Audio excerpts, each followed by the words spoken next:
Okay, this is John Gordine doing another tutorial on Zoho.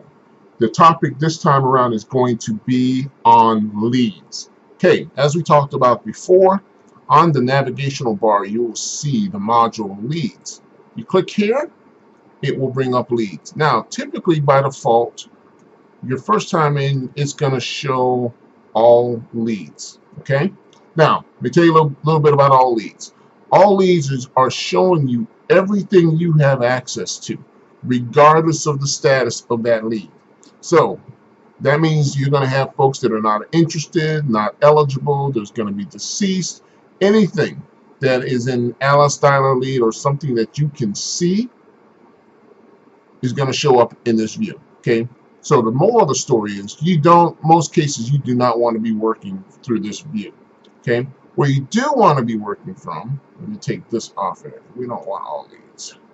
Okay, what we do want to have is my live leads. Now, why do we want my live leads? Let me open it and show you what I mean by that.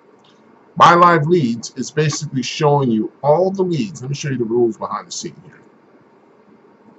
It's showing you all the leads that you own.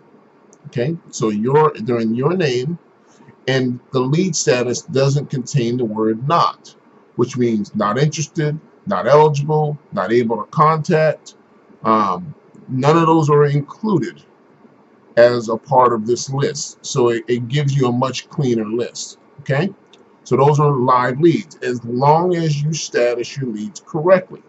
So if I'm attempting to contact, if it's awaiting disposition, I'm negotiating sale, future follow-up requests, any of those statuses are still going to show up within this view. So this is going to be where you spend most of your time working your leads. We talk about managing leads.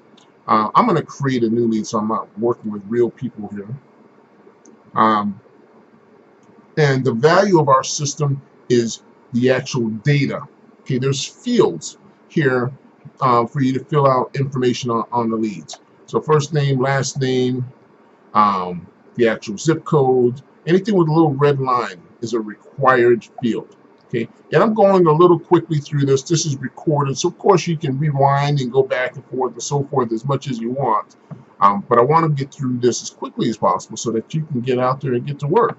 So lead source is going to be important. Okay, an important point here on leads. If you're a call center agent watching this video, okay, and you get an inbound call from one of our marketing campaigns, that is not a self-generated lead.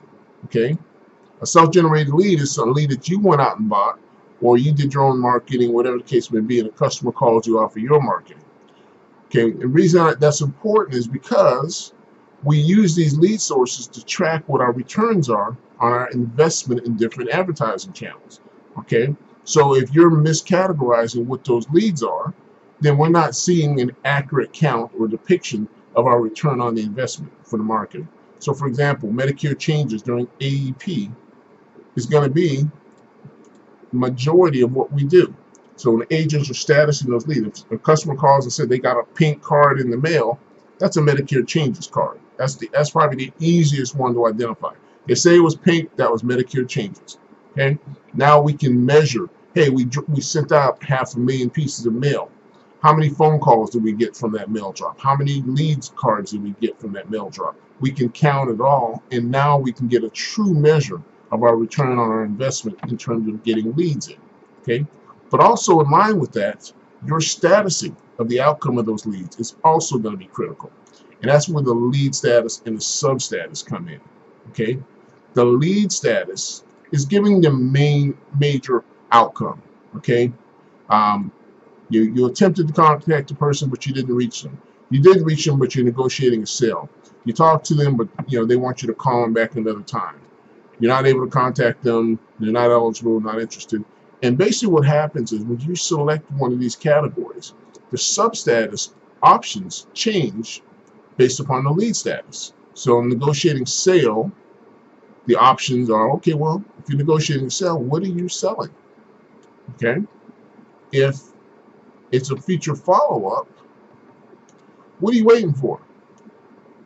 Okay. I'm waiting AEP. Waiting for them to get their annual notice of change. I did an LIS application for them. I'm waiting for them to get an approval. There's no Medicare Advantage product in their area. I'm waiting for that. They're not on Medicare yet. They're still working, or they're not 65 yet. I did an application for a state pharmaceutical assistance program. Okay, this is another iteration of them not being 65 yet. You know, so on and so on. So we try to be as comprehensive as possible, so we have an idea of what's going on with those leads. If I have someone that's deceased, okay, not able to contact, they're deceased, or their phone is disconnected, or it's the wrong phone number, or the person has a hearing problem.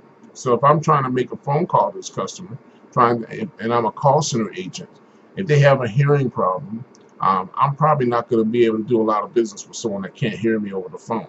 Okay, now arguably you could say that this is probably something that needs a field agent, and we have an option for that as well. You're going to have some customers that basically do not want to do business with you over the phone. They want someone to come and sit down with them face to face. So we have an option for that too.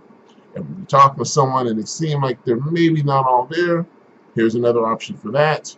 And then also long language barriers. So if someone speaks another language and you are not fluent in that language, there's an option here that you can actually select as well.